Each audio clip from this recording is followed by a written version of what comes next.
Hi, everybody, welcome back to Hitler and the Rise of the Nazi Party, Part 2. And we're going to pick up where we left off. So, you guys saw a brief preview of this in the very end of the last lecture. Welcome back, everybody. Hope you guys are comfortable. You guys know the drill already. Uh, a cool drink or hot drink as your want to have, and pen and paper, and let's jump in. So, there are many books on Adolf Hitler, and these are just some I picked out as recommendation to you guys. I know you guys are all busy, so but it's important to know good sources out there. So maybe in the future, or even personal interest now. But you see, there's several books by Ian Kershaw. Those would be good choices in the middle. That book on the right actually had a student of mine years ago, not long after I started teaching, who chose that book. It's a very interesting one, called Explaining Hitler, Search the Origins of His Evil by Ron Rosenbaum. And Ron Rosenbaum is asking a very interesting intellectual question, one you guys maybe enjoy, which is how do you explain Hitler? Which is the title, right? What he means by that is it because he had a hard childhood? Is it because of anti-Semitism around him? Anger out of World War One? Was he evil? Is it a combination of all of the above? What is it that made this monstrous behavior? And again, you probably have to correctly use the word evil. What makes this? And so what he does is Ron Rosenbaum goes to a bunch of historians and psychologists, and he kind of goes through all of them saying, how do we explain this? How to explain this incredibly dark descent of humanity? And as you guys know, it's not like Hitler is just an individual serial killer, like he's a psycho, but he's a one-off. No, he gets millions and millions to follow him into the abyss. And of course, that ends in tens of millions of lives. The Holocaust, of course, but also a consequence of World War II, of which he's responsible in large measure. What happens in Europe, as you guys know, by his intention. Devastating for Germany, as you guys know. Not to mention all the, how do you explain that? And so Rosenbaum is going through all the literature on Hitler to say, is there something that we can glean from all these different sources as they analyze the problem? Do we have some kind of collective conclusion, or we don't, or maybe we'll never have the complete answer for why this extraordinary dark moment took place in the life of this individual, and then obviously in the life of the world. And what do we do with that? It's a fascinating book. I recommend that to you guys. That book on the left, Richard Weikart. Richard Weikart is a professor at CSU Stanislaus, just up the road that direction. I know him a little bit, and he's talking about what was Hitler's conception of religion. Now, you might be surprised, like religion. And the Nazis, obviously, for very obvious reasons, could not make religious morality a centerpiece of what they did, but they would try to construct some kind of patina or appearance of some kind of religious endorsement. But in reality, what is that really? What's really going on? And that's what Richard Weikart's chewing on is when you think of religion and Hitler, what was his conception? What did that really look like? Was he an atheist? Was he some kind of agnostic? Was he some kind of twisted version of Christianity? Or what exactly was he? And that's what Richard Weikart is digging into. Some really good books there. Although one I mentioned to you guys, In the Garden of the Beast by Eric Larson. Fantastic read. It's a relatively quick read. It's about Ambassador Dodd and his daughter, American ambassador, you guys know who Dodd is, the American ambassador to Nazi Germany, who arrives in 1933, along with his very talented, beautiful, flirtatious, men-loving, smart writer, journalist daughter. And what happens to both of them? It's fascinating. It also gives you a window into Hitler's early ascent into power, what's going on in Germany, the good, the bad, the ugly. What does it mean for American citizens living in Germany? What does it mean for the ambassador to try to accurately see what's going on in Germany with Hitler and the Nazi Party? Remember, this is in 33, before the war, right? 33, 34, 35, when he's there. What does that pivotal time look like from the eyes of an American? And then also his daughter, too, because you know we knew about her. She was a very talented writer. There's a lot of drama in her personal life, but oftentimes the people she's dating are some of the who's who in Nazi Germany, and also a Soviet or a Russian agent. It's fascinating, great read. Recommend it to you guys. A few more of these Hitler's Charisma by Lawrence Rees would be a good choice too. What is it about Hitler that was so contagious for so many millions in Germany? Richard Evans would be a great choice too. That book, The Coming of the Third Reich, would be a very good choice if you're interested in like his rise to power and not focused so much on the biography of Hitler himself, but the larger picture. Obviously, Hitler is critical to that, but the larger Nazi Party, what's going on in Germany, all that'd be a good choice. William Shear's Rise and Fall of the Third Reich, a classic. Hitlerland by Andrew Nogorski would be a good one too. American Witnessing What Hitler's Rise to Power Like. And then finally, Death and Democracy by Benjamin Carter Hett. See, Hitler's rise to power and the downfall of the Weimar Republic would be a good choice too. All right. Enough of those suggested readings, but any of those would be good. So let's return to a second place in Nazi Germany. So after a whole series of electoral campaigns, remember, just back up a bit, remember that Wehrhall pushed when Hitler threw a coup, him and other right-wing leaders attempted to mount a coup in Germany that failed, didn't really even get off the ground hardly. Hitler briefly goes to prison for that, uses the trial as a showpiece of his Germanic patriotism as he perceived it, writes Mein Kampf in prison. Anyways, that's all behind us. Hitler at some point realized that a coup perhaps is not going to work and that he wants to use the electoral process. So really for the next decade, the Nazi Party tries very hard to win the electoral process. And I'll make it kind of short and sweet here. There are ups and downs. The Nazi Party is growing in influence, but they're still not dominant yet. And they grow a bit more. And the elections, frankly, are kind of up and down as they're competing with their socialists, communists, liberal Democrats, and others in Germany. But for speed, in the context of our class, let's get to January 1933. Hitler has run enough deputies in the Reichstag with the Nazi Party that he now is a major player. Now, still not dominant, but a major player. And you have other conservative German leaders who both fear the Nazi Party, but also view it as perhaps useful in a way as part of a larger coalition. So they're trying to co-opt the Nazi Party to bring it kind of on board with a more general conservative coalition government. Maybe that would also reduce the negative impact of the brown shirts and the violence intimidation, but they could use the Nazi Party as part of a larger conservative coalition, and that's what takes place. Hitler is appointed chancellor in 1933, but don't imagine at that point that means he has some kind of absolute dictatorial power, because he did not. The Weimar Constitution is still in place. Now, clearly, he has arrived on a major new level, which is a national recognition, a legitimate position in the government, and a powerful one. But this is by no means what we think of today as Hitler, like fully in power. He's not. He's in a degree of power, but there's still other remaining checks and balances in the German Weimar Republic. The gentleman there on the right, Franz von Papen, is going to play an important role, a conservative politician. Papen thought, as a conservative politician, he both feared the Nazi Party, but also thought they can be useful, and we perhaps could co-opt and tame Hitler into a conservative coalition government. If we bring Hitler into government, that'll make him force him to be more respectable, and the older, wiser, more stable conservative factions can maybe, in a sense, even though he's in the government, we can really maybe marginalize him and take him off the table as a rising power on the far right by yet including him in the larger coalition. Essentially, will defang him in part of this coalition. That was the vision, that we can control him. We'll bring him onto the team, but on the team means now we'll control him. The Nazi Party will no longer be this dangerous, loose cannon in Germany. They'll be contained within a larger conservative coalition government. As you guys can guess, that's not how it turned out. That was the plan, but that's not how it turned out.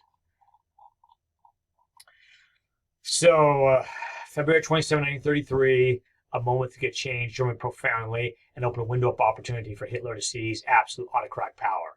And, in many ways, end the Weimar Republic's constitutional democracy. And that is, the Reichstag is, through arson, is burned. This is very shocking. This would be equivalent of the U.S. Capitol building burning, or at least parts of it. Now, the fire department got there, put it out, so the whole thing didn't burn down. But the fact that part of it burned down in the heart of Berlin was very dramatic. Again, it'd be like the U.S. Capitol building through arson and a good part of being torched.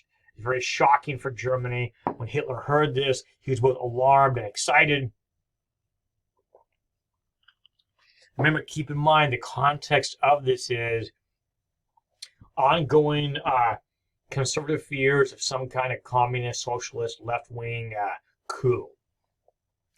Fairly rapidly, they're able to arrest a young communist. This gentleman right here, there he is on the right. Marius van der Lubbe, who is actually Dutch, but in Germany, he's arrested and charged with the arson. Now, right away, there's conjecture, was he part of a larger plot or did he act alone? To this day, there's some controversy over this. It seems perhaps the majority of historians argue he acted alone, but frankly, it's not a done deal. That remains a controversy to this day, whether he's part of a larger group. And to add another thing is, certainly people on the left felt that he was that he may have been a communist, but he was set up or employed by the Nazis to do this, because the Nazis will use this moment of terror and anger and worry to use that to seize absolute power. So you can see why the Nazis would have motive to do this. Now, again, we don't really have a lot of strong evidence that that's what took place. We'll put that in the range of possibilities. It could be a false flag. In any case, he's arrested, put on trial, and ultimately be executed by being beheaded, being found guilty. Some other communist leftists we tried with him, but they will actually be surprisingly be acquitted. And why I say surprisingly is, at this point, again, the Nazi Party does not control all levels of government in Germany. It is still technically the Weimar Republic, at least for a little while. And so the Nazi Party, although growing increasingly powerful, they don't have an iron grip on power just yet, although this event is going to make that possible. Hitler blames a communist conspiracy. I want you guys to know that. Take a minute to write this down.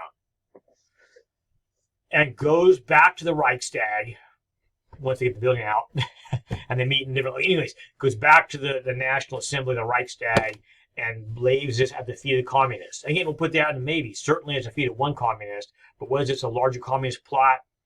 Again, that gets into subject a lot of controversy and conspiracy theories. We probably don't know really a complete answer to that. Perhaps not. In any case, Hitler uses this as an explanation that this was simply a communist attempt for one more coup in Germany, like what had taken place in 1918, 1919. That the communists now, this was their signal to launch a coup. And so it allows him to outlaw the communists and arrest many of them. So Hitler uses this opportunity to shock the German psyche of their parliament building being burned through arson by a communist, uses this as an excuse to eliminate the communists and make them a non-factor in Germany. Many of them arrested, many of them die under confinement. Quite a few are sent to what the Nazis have shortly set up, which is going to be the concentration camps, Dachau, for example. Now, they're not technically yet death camps. That's coming a bit later. But they are detention camps where death is not a surprising byproduct of being in these camps. But the formation of the concentration camp system is born during this general time period, run by the SS, as you guys can imagine, and for political prisoners initially. Now, later on, the Jews will come later. But initially, it's for political prisoners. Many in these early days are going to be communist. So following this, Hitler goes to the Reichstag and says, based on the threat to Germany from the communist leftist elements, which you just saw in dramatic fashion with the arson of the Reichstag, to meet this crisis, and the crisis isn't over yet, according to Hitler, to meet this crisis, you need to give me essentially autocratic power for the next 4 years to deal with anything that takes place. And the only way I can do that effectively is with simply absolute power. The Reichstag gives it to him. Although, again, it's a little more complicated than that. Of course, some people do not want to vote for him. Brown shirts make sure on the day of the vote that people who are most strongly opposed to it, perhaps most vocal, don't show up that day. Perhaps some of them die. Others of them are kept in their apartments, can't make it, in the fear of death and so forth. So the Reichstag does vote to give Hitler what we call the Enabling Act, but keep in mind it's not an open and free election in the Reichstag. It's not an open and free, that's not election, not open and free vote in the Reichstag to give Hitler this power. Instead, Hitler simply games the system through violence, intimidation. Plus, he had quite a few Nazis in the Reichstag. And through the combination of those, when the vote comes up in the Reichstag votes to give Hitler essentially absolute power. This moves Germany from the Weimar Republic, some checks and balances, some aspects of liberal democracy, although very chaotic and quite weak. This is the death knell, the end of the Weimar Republic. Now Germany is, for all practical purposes, a one-party state headed by the Nazis. The Nazis fairly rapidly begin to put Nazis in all positions, in police departments, make sure the military is on board, any government offices, branches of government, judges, etc., that progressively over the next couple of years, Nazis are going to infiltrate all branches of government of all kinds to make sure now it's a one-party Nazi party in charge of all aspects of government. Judiciary, clearly the executive, that's Hitler, and the legislature, of course, too. Germany now is a one-state democracy is dead. One-state party, an autocrat party. That'd be in March of 1933. He's given dictatorial power for 4 years. As you guys know, it's not going to expire 4 years. They'll re-up.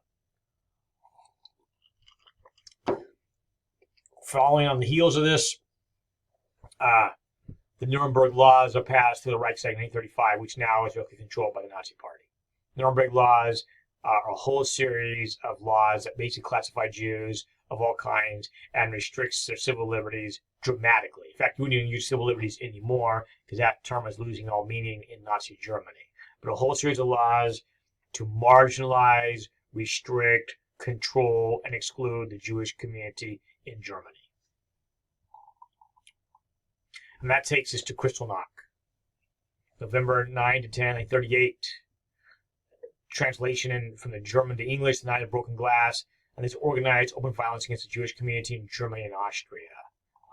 And what provoked this was a young, I don't know why I didn't put him in there. Well, I was thinking about going into the backstory of this event, but maybe for time I'm not going to do that. But there's a young Jewish Polish young man and his family who, although they're Polish, his parents being Jews had just recently been expelled from Germany in early November. Their parents had no money, so when they got kicked out and they were in Hanover, Germany, they're desperate and they sent their son, who was studying in Paris, a postcard saying, "We've been kicked out of Germany, we got nothing." And they're kicked out for being Jews, of course. And this is not surprising, as you guys know, the escalation of violence against the Jews, marginalization, Nuremberg laws, all those things have been going on for many years. And this young man has had enough and decides he wants to have payback for his family and for the Jews in general, but his family above all. And so buys a pistol. And then in Paris, goes to German embassy and talks to a minor German embassy official and shoots and kills him. Germany responded with, which is Kristallnacht, the Night of Broken Glass. So following the death of the German diplomat, the Nazi Party decides to enact a national vengeance against the Jewish community in Germany. Now, already the Jewish community is deeply under oppression, as you guys know. But this is a whole new level because it's systematic across Germany. And we have systematic assaults on synagogues, Jewish leadership, Jewish communities, Jewish stores, Jewish businesses, etc. Quite a few Jewish leaders are taken away in this violence, never to be seen again. In some ways, this is the beginning of what we probably term as a Holocaust. Now, Germany did not begin mass killing of Jews at this point, but again, you kind of have to differentiate what do you mean by mass. Certainly, quite a few people, Jewish community leaders, were taken away and would die in the immediate aftermath of Kristallnacht, or perhaps even that night. So many of them were sent to concentration camps and died shortly. So this is really a decapitation measure by the German government for the Jews in Germany and Austria to deal with the Jewish intelligentsia, the leaders, and so forth. A bit similar to what the Armenian genocide had done years earlier, as you talked about one of the early lectures, where the Turks go after Armenians, the first step was to go on after all the Armenian leaders, the doctors, the lawyers, the businessmen, the leaders in the community, religious leaders, to go after them first. And once you go after leadership, it makes it hard for the community to respond effectively. Kristallnacht does this. Besides all the damage, the arson, etc., they decapitate the leadership in many places in the Jewish community in Germany and Austria. There's some examples right there. There's some Jews being arrested following Kristallnacht. Now, again, arrested. They have done nothing. They're not part of the assassination, this German diplomat in Paris, but they're Jews. Likely, many people you see marching there are going to be leaders of that Jewish community who are being arrested. Sometimes it just had to do with just humiliation of any Jew they can get their hands on, as you see there on the right.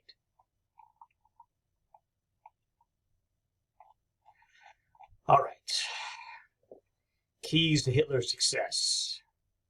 Now, it's a very dark success, but it's important. Again, we're not dragging away through the rise of the Nazis in any way. It makes clear a form of admiration, of course, right? We almost like a forensic exam of what happened. If you guys like watching CSI, this is a CSI on a national level. What happened? How is Hitler able to do this? You guys want to know these, so grab a pen and paper and let's go here. Reason for Hitler's success to rise to power. By the way, there's more than my list, but I think 10's enough for our class. But there'll be more of these. First of all, Hitler's skillful, charismatic, visionary call that appealed to a deep passion and within German society. Hitler's very talented in tapping into existing grievances, hopes, anger, humiliation in Germany. He probably didn't create any of these, in a sense, on his own. He's tapping into what already exists. Now, he'll magnify these things. Unquestionably, he'll magnify them. But he's not creating these from whole cloth. For example, anti-Semitism. As you guys know well, not new. Not new at all. So Hitler's simply tapping into what already exists. Anger over World War I. Of course, Hitler didn't generate that on his own. Millions and millions of Germans would agree with that. The oppressive Versailles Treaty, ditto, same thing. Call for a strong leader. Now, remember that in American context, hopefully, and that's why you guys are hopefully reading books like Anne Applebaum's Twilight of Democracy, The Seductive Lure of Authoritarianism, and that book by Timothy Snyder I recommend to you guys on tyranny. There you go. I'd recommend both of these. They're fabulous. And that's what United citizens can be doing these days. In any case, but Hitler's straw for a calm leader, remember, that's tapping into a German tradition. Germany was used to having strong leaders. So when Hitler's like, you need a strong leader, in American context, we should have when we hear that as an American in our liberal democracy, leaders are important. But when you hear a strong leader and put all your faith in me, as an American, the hair on the back of your neck better raise. If you see a cult of personality develop in America where any American leader is saying, I alone can do this, again, you better feel this stuff right back here, stand on end, that is not part of the American tradition. Certainly America has had very important leaders over time. Washington, Lincoln, of course, and the FDR, etc.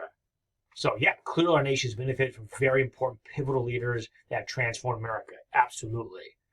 But in liberal democracy, whenever we say, like, I alone can do this, maybe at times there's an element of truth in that, but you better be awful careful with that. But that's not the case in Germany, right? In Germany, Hitler's not creating a new, like the position of the Fuhrer, in some ways is not that exceptionally due to German people because they're used to, like the Kaiser had some of that to a certain extent, right? So Hitler's tapping into an already existing strong psychological national penchant in Germany to have a strong leader. That's what Germany requires, what Germany needs. So Hitler naturally is fitting into that pre-existing conception. All right, German superiority. We all like to believe we're special. All nations like to believe they're special. Certainly Germany feels that way, and Hitler absolutely knows how to strum that desire, right? And he knows what buttons to push because that already exists. And again, not just Germany, that's a universal thing. We all like to be special. But certainly Germany does, and Hitler, again, he very skillfully knows how to push that button. Protection against Marxists and other threats to Germany, absolutely. Remember back in 1919, there had been some communist uprisings. The Reichstag fire in 1933 had the appearance, I'll stress the appearance, but the appearance of a direct communist or Bolshevik assault on Germany. And so Hitler's like, I'll protect you from the godless hordes you see in Russia, the pogroms, the violence there, not the pogroms going against the Jews. Hitler's not going to protect you against pogroms. He's going to do them tragically, diabolically to a whole new level. So that was a wrong phrase there, not pogroms, not protect you from pogroms. He's going to protect you from the NKV death squads and the Gulag. Yeah, he'll protect you from those things. All right. The call for a bright future for Germany, respect, power, and land, right? Land. Hitler's like, look, Germany's only so big, but the German program is we're going to get bigger. And there's going to be plots of land open up, new developments in Eastern Europe open up for you guys. Some, by the way, will be in Ukraine. Fantastic farmland in Ukraine, as you guys know well. Don't worry, Hitler's thinking of you guys. He'll get you a place in Ukraine. Fantastic farmland. Well, the Ukrainians who live there, don't worry about them. Not going to be a problem. We'll get you colonies there. Strong party under Hitler. There's always a certain advantage having a strong party. You're able to quickly make decisions, just like the Bolshevik party under Lenin, right? Lenin's like, a strong party leadership allows you to accomplish things rapidly, effectively. You don't waste time with a lot of discussions and proposals or counter proposals. Strong party leadership, you can rapidly make executive decisions, and the whole party rapidly does that, provides strength. You don't have a lot of internal party issues, at least in theory, because you're all under one supreme leader within that party, and it brings advantages. And certainly Nazi parties like that. Although, again, it's more complicated because Hitler has some rivals to a certain extent in the early version of the Nazi party. Now, he deals with all those. But okay, the weak Weimar Republic, I'm not really go into that, but you guys know Weimar Republic, it does not really have broad-based support in Germany. It's quite weak. The Great Depression, I think that enough said about that one. The conditions when people are economically stressed, having a hard time feeding themselves, there's a natural want for stability and improved economy and some kind of strong, it's not too strong a word to say savior, to save you from a devastated economy. The Versailles Treaty, of course, in World War I, yes, and Hitler, again, very skillfully hit hammers on those.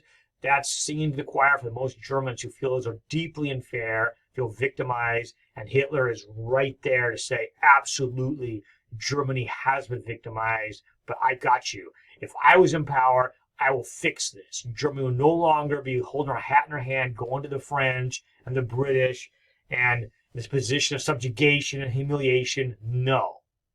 Those days are over. All right. The next one, many Germans underestimate Hitler's growing power. Absolutely. The business establishment, conservative politicians, Von Papen and many others, over and over again, underestimate Hitler, thinking that we can control this, that we'll bring him in or we'll somehow bring him under our control and this is going to work out. Yeah, the answer to that is no. Hitler's not going to play that game. I'm getting some ice cubes. All right. He's not going to play that game. So deeply underestimate his talents as a politician, his iron will, and his drive. Use of violence and intimidation to eliminate opponents. We talked about that already. Hitler does come to power in an electoral process, but it's not a clean process, as you guys know, right? The Enabling Act pushed the Reichstag was not a clean and fair election. Well, it's not an election, not a clear and fair vote. Journalists, politicians, anyone who's speaking strongly against Hitler, it's not unusual to get a visit by the brown shirts. That visit may result in broken bones, a shattered jaw, death, seizure, and sent to Dachau or some of the early concentration camps, Auschwitz, and that might be the end of you. So Hitler is progressively eliminated opposition. They also made very effective use of propaganda, as you guys know. Again, we could spend several lectures on Hitler's use of media. Very effective use of media, the use of new technology. Hitler in his political campaigns is one of the first politicians to really make use of aircraft to fly from place to place to place. So he can campaign aggressively, just like we do in the United States today too, right? Get on your plane, fly the next campaign stop. Hitler's doing this. As a Nazi party, he's using the electoral process to come into power.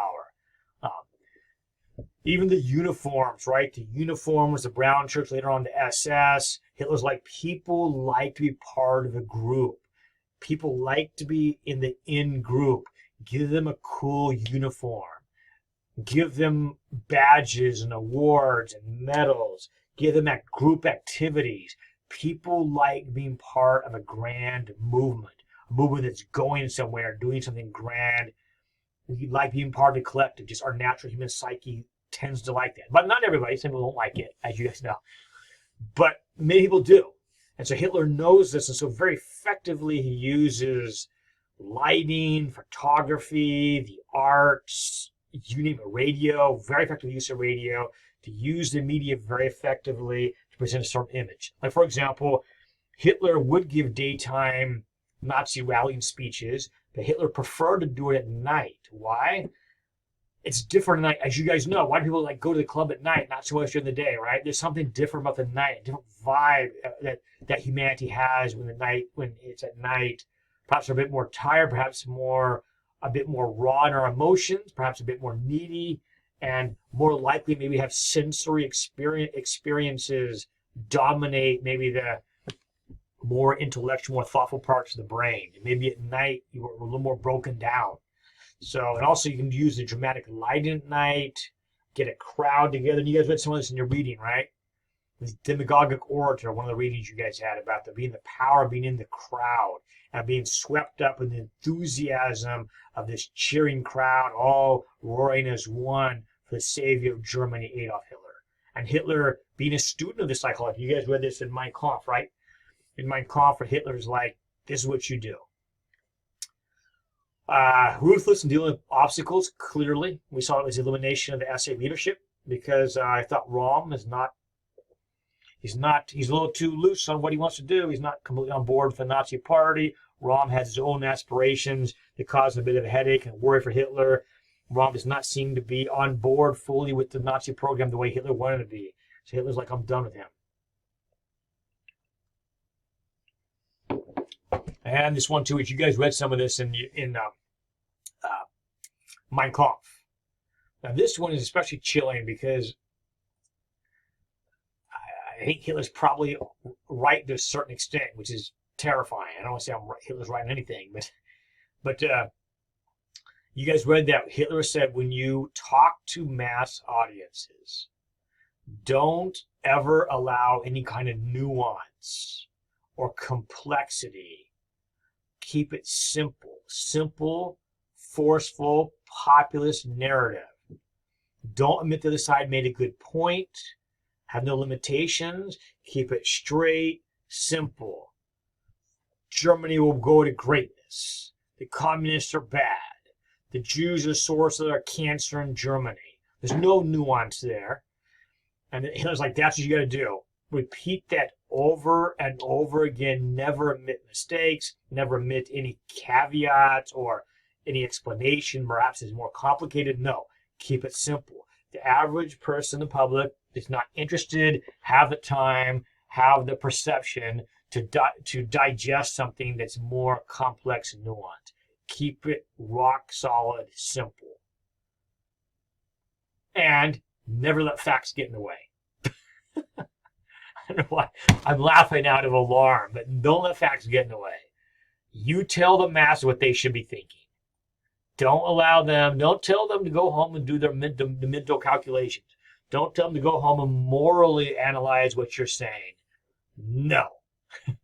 You tell them what they need to think, give them their marching orders. Done. We don't need independent thought. We don't need critical thought. We don't need a George Orwell. We don't need a Churchill, etc. accept what we told. You don't do any independent analysis of what I'm telling you. I like this title by Joseph Roth called The Auto da Fe of the Mind, one of the assignments you guys have, whereas a Jewish American, an exile from Germany, from Austria-Hungary, looking at what the Nazi Party means as they're taking down the Jewish community and saying Europe is allowing their minds to be burned at the stake. That's auto da fe, right, from the Spanish Inquisition. You're allowing your mind, your independent thought to be co-opted by this heinous attack by Germany on the Jews, but that's the forefront of a greater evil that is completely contrary to the teachings and philosophy and morality of Christianity and to what we think of as European, the best intellectual traditions of Europe, and that is completely just being strapped down to a pole covered in oil and lit on fire, symbolically, the mind of Europe to accept what is taking place. It's a fantastic read, by the way. We should always keep that in mind. One of the things you guys see in this class, too, right, is how critical it is to attain experience of an Orwell or a Churchill. That's why I chose that book for you guys, because a lot of this course is quite dark, as you guys know. Living some of the worst humanity. But keeping the best humanity, which is to keep that moral center, keep that objective appraisal of all sides, and not allowing others to do the thinking for us, but for us to continue to process, analyze, don't accept at face value, ask for facts, ask for evidence, and then play out the conclusion of these thoughts, and to remain, have the courage to remain intellectually and morally with the internal moral compass. Okay, Hitler's popularity. Yeah, that's a photograph you often don't see there. You often see Hitler in his grim posture. Again, from an outside world look at that, you say, well, he looks grim. But Hitler said, I am because I'm angry. And you were angry too in Germany, and you should be angry. I'm the right guy because I'm channeling the anger you have to bring about a better Germany the way Germany should be. But Hitler, in his own way, could be a quite talented politician. You see there, the little baby pat in his face. Let's start with Hitler's popularity. So, besides the things we already mentioned, right? We already talked about his appeal and how successful he's appealing to German fears and ambitions and hopes and all the resentments. So we already got that covered. I'm talking about additional practical things that Hitler does that brings him popularity in Germany. And that is large public works projects. Perhaps most famous is the Autobahn in Germany. New stadiums, public housing, rearmament. Translation, unemployment goes down dramatically once Hitler comes into office. Also, Germany has new vision and energy. You have observers who visit Germany. If I'm going to put that in a separate bullet point there, they see that and they're impressed. You go to Germany in the late 20s, Great Depression, Weimar Republic, chaotic, depression. You probably want to feel the vibe on the streets of the Weimar Republic. Then you go into Germany in 1933, 34, 35.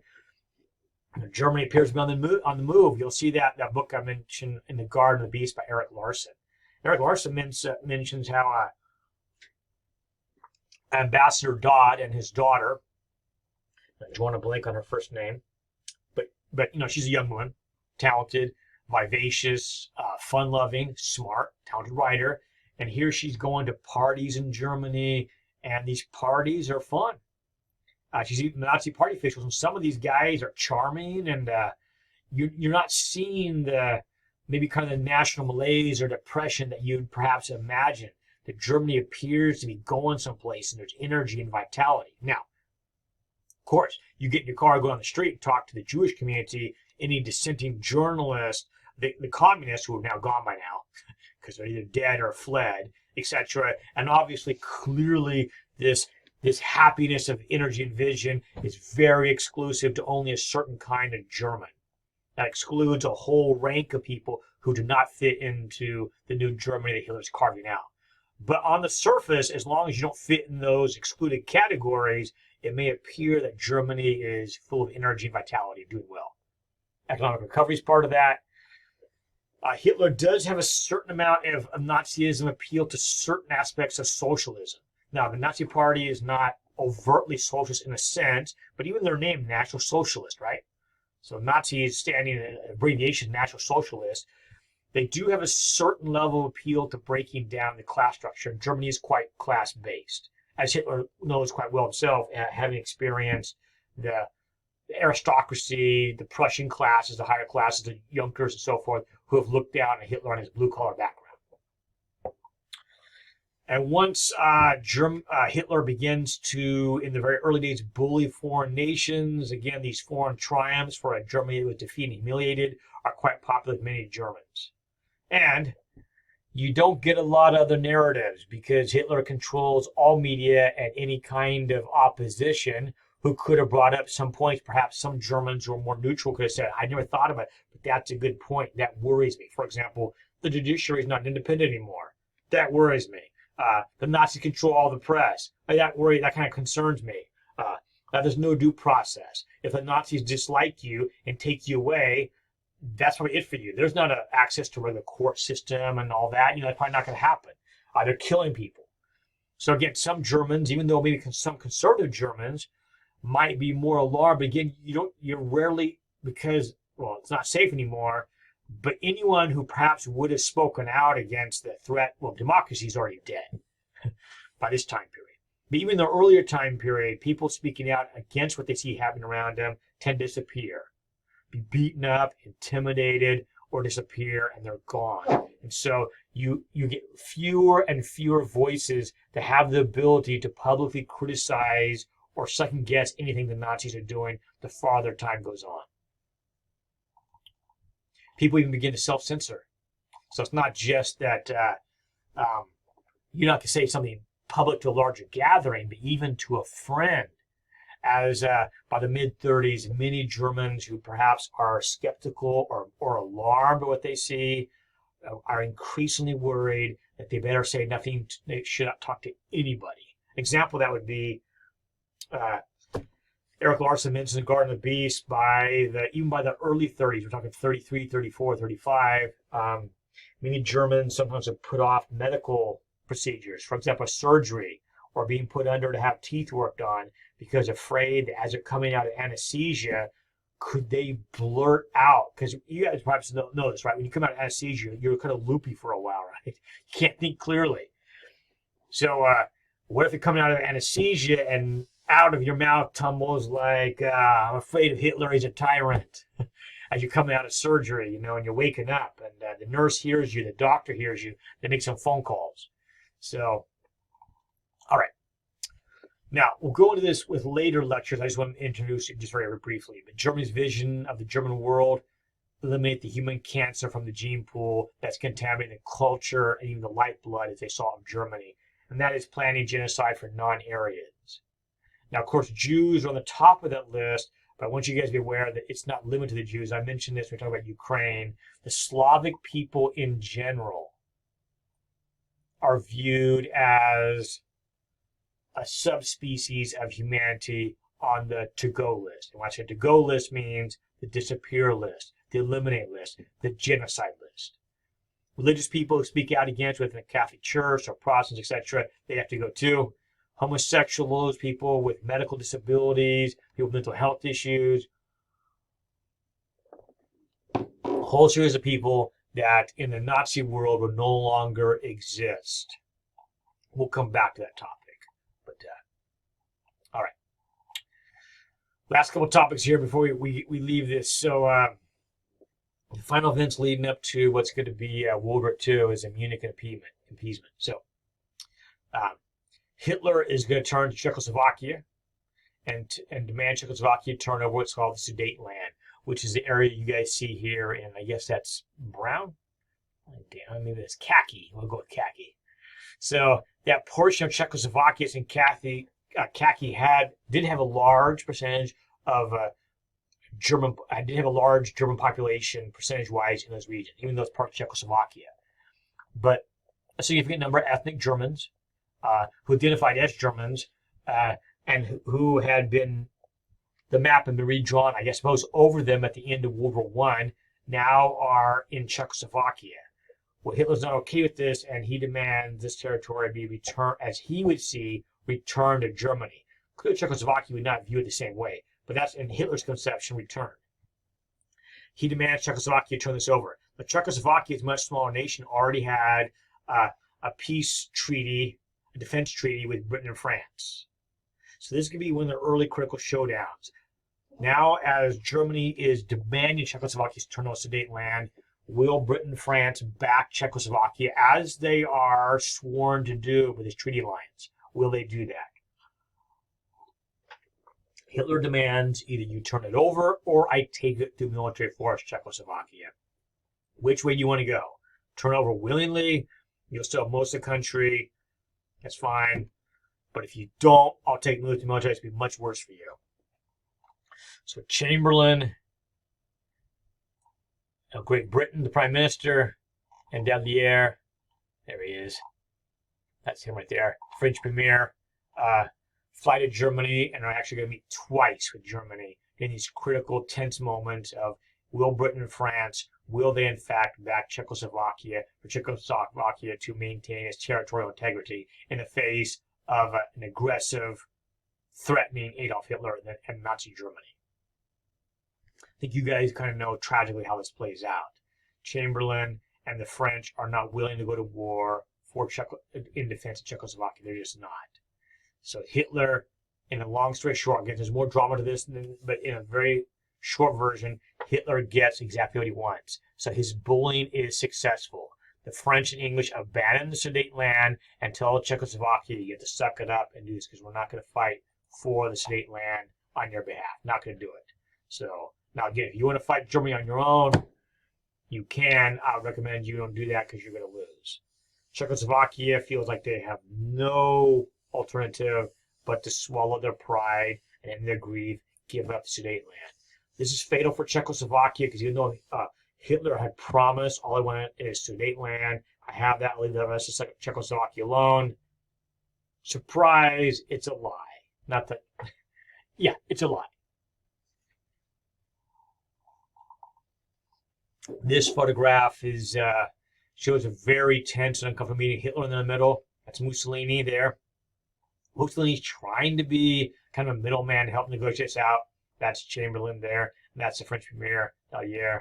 And Chamberlain, Daladier both cave.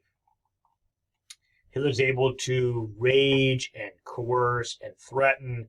Chamberlain feels it's not worth it. The English public is not ready for war. And if that's all Hitler wants, it's a small price to pay for world peace to give Hitler a chunk of land that does have a fairly high percentage of ethnic Germans who live there. It's better for all of this. We can avoid a war. Hitler returns to Britain in triumph that he has Hitler's signature on a piece of paper. You see the picture right here of we have peace. We're not going to have war in late summer 1938. Of course, so as we know, Chamberlain's going to rue the moment that he put his trust in Adolf Hitler and any signature or promise of good behavior on the part of Adolf Hitler, because that signature, that promise, not worth the paper it's written on, as you guys know quite well. Now, we're almost done, but I want to briefly talk about this. Of course, a term that has been coined following this is appeasement. Appeasement is a tragic term. Appeasement referring again to Chamberlain, Daladier, swallowing the false promise from Hitler that he simply wanted Sudetenland, and if he got that, Germany is satisfied, had no more territorial demands. Appeasement is the bully threatens you, says all I want is your lunch for tomorrow morning. Once I have your lunch tomorrow, I'll leave you alone. Appeasement is the fantasy that once I give my lunch to the bully one time, he'll leave me alone. Because of course, and hopefully none of you guys can speak from personal experience, but that's typically not how bullies work. The question for you is, how could Chamberlain have swallowed this? And the French too, and many in Great Britain. How could they swallow this? And that's where we pick up here, and it is really interesting. What was the rationale? It's not that Chamberlain's a fool. Chamberlain's an intelligent man. I even put Chamberlain, he's good-hearted. He does not want a terrible war. In fact, Chamberlain himself is a veteran of World War I. He experienced a horrific combat World War I. That's very much on his mind. He does not want to see Europe go into the nightmare that he experienced as a young man in World War I. And so he's doing his utmost to prevent that. And in a sense, you have to admire him for that. But tragically, it's deeply naive and leads to something worse. So on the one hand, you can admire Chamberlain's instinct to avoid what he hopes to be a bloodbath, but also to realize, but you don't understand. So what was in going through his mind and those in England and France who backed this? First off, having himself experienced the horrors of World War One, Chamberlain believes war is not civilized. So no civilized person in 1938 would contemplate a repeat of the mire and muck and trenches and blood of World War One. No thinking human being would ever do that. That Hitler himself, although Hitler's kind of a thug, Hitler also does not want that. The problem is Chamberlain's thinking is not Hitler's thinking. Right? No, it's true. Chamberlain does not want that. True. Now, Hitler does not want to fight another war he loses, a la World War One. Although, again, he thought we didn't lose, we got betrayed. But when Hitler thinks about potential conflict, Germany will win. It's not going to be this fruitless war, this meat grinder that ends in Germany's humiliation being crushed, because we're going to win this one. So his whole conception of this next war is not at all what Chamberlain has in mind. I'll go through all of these, but essentially, again, the belief that war is not a moral civilized option. So even though Hitler's a bully, demands Sudetenland, this is not step one in Hitler's attempt to take over all of Europe and use warfare to get that if required. That Hitler, again, maybe a thug, maybe a violent man, I don't like he's talking about the Jews, I'm concerned about him, but Hitler is not crazy. He's not insane. He would not unleash this kraken of this nightmare, this Mars god of war on Europe. He's not going to do that. Despite him being a thug, he's not going to do that. So that means Great Britain constantly interprets Hitler's behavior with the best possible interpretation of what Hitler's up to. That yes, he has been a thug, and in Brown Church he used violence in the past and killed people and beat up people. But that's because Germany is chaotic and the politics are chaotic and they're worried about the threat of the communists and so forth. But now that Hitler's in power, he's going to be more reasonable. So he's not going to continue to resort to his brutal violence, because that's, in the context of Germany, maybe he felt like he had to, but now he's becoming respectable.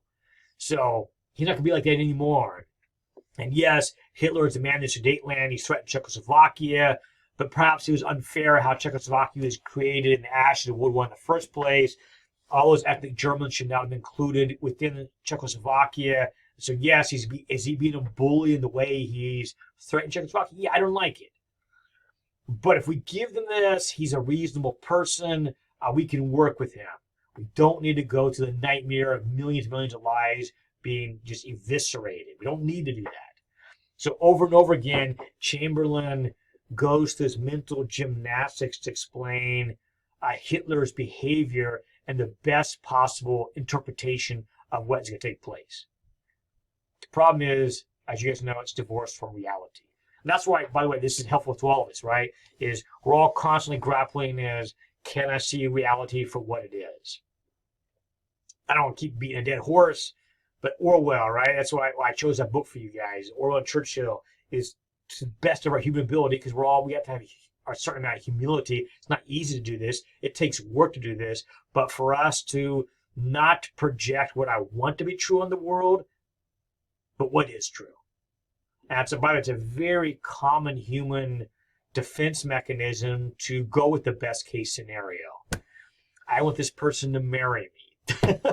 They're beautiful, they're handsome, smart, whatever, and I want this relationship to work out. By the way, hopefully it does, and it's wonderful. But sometimes it doesn't. And not to live in denial, whatever it is, and so, maybe it's a sad example, but you guys know what I'm saying, right? So not to fall into naively, foolishly, myopically avoiding reality by carving out some kind of rationale in my mind to explain a reality that's more palatable, more preferable to me. Instead, say, what is reality? Consequences of sealing. Britain and France, of course, refused to take hard policy with Hitler. Hitler gets what he wants. He gets Sudetenland, but really he's going to shortly take all of Czechoslovakia, and that emboldens Hitler. It emboldens him. Any people in the German army, German government who felt that perhaps Hitler being humiliated would cause him to lose power because he'd be confronted by the British and French, Hitler would have to back down. Of course, that does not happen. Instead, Hitler emerges from this looking triumphant, that he knows what he's doing all along. The Fuhrer knows the destiny of Germany. Look at this great success he's just had. So Hitler's emboldened. The bully got what he wants and just got bigger. Of course, not everyone sees it that way. Winston Churchill famously realizes what just happened is that, as you see, we suffered a total unmitigated defeat. I'm not going to read through all of this, but it is classic, and I'd recommend it to you guys. Maybe you can pause for a minute on the lecture. I'm not going to take time to read all of it, but saying we have just experienced a disaster. Yes, we avoided war for the moment, but don't kid yourself. Don't kid yourself. This was a disaster, and we're going to pay for it. Yeah, here we go. I like this. And do not suppose that this is the end. It's only the beginning of the reckoning. This is only the first sip, the first foretaste of a bitter cup, which will be offered to us year by year, unless a supreme recovery of moral health and martial vigor, we shall rise again and take our stand for freedom as in the olden time. It's vintage Churchill. Churchill's brilliance with rhetoric and the pen to describe for the nation. Now, by the way, when he writes this is prophetic what's coming up. Again, Churchill is trying to rouse the British people. Like, look, we suffered a terrible defeat. You guys think we won? We did not win. We better get ready because this struggle is coming. Of course, Hitler, looking great. Sudetenland, now part of Germany. Hitler arrives at Sudetenland. Look at this incredible, enthusiastic crowd of ethnic Germans greeting Hitler with tremendous excitement and happiness. Look what this does for us. Hitler emerges, again, triumphant. But appeasement is disastrous. We'll leave you at Dr. Seuss and wrap it up here. Dr. Seuss cartoon. You see a little boy there holding up little lollipops. Each of these Hydra creatures with these swastikas on them are all saying, I would like one too. He only has 4. That's a lot more than 4 Hydra heads looking at him. You can do the math. It's not going to work. And he naively imagines, if I give you one, I'll be fine. No. All right, we're going to stop right there. Of course, there's much, much more to the story of Hitler's rise to power. We simply hit the highlights. We're going to have to leave it, though. But you guys have an in-depth look at parts of this. And some of these I didn't even assign to you guys because of time. But if you guys want to get a even more personalized look at some of the readings I didn't assign to you guys, the book burnings, other things taking place, the diary of I know you're reading that one, but the book burning and so forth would be good for you guys. So, all right, let's stop right there. Until the next one, take care, everybody.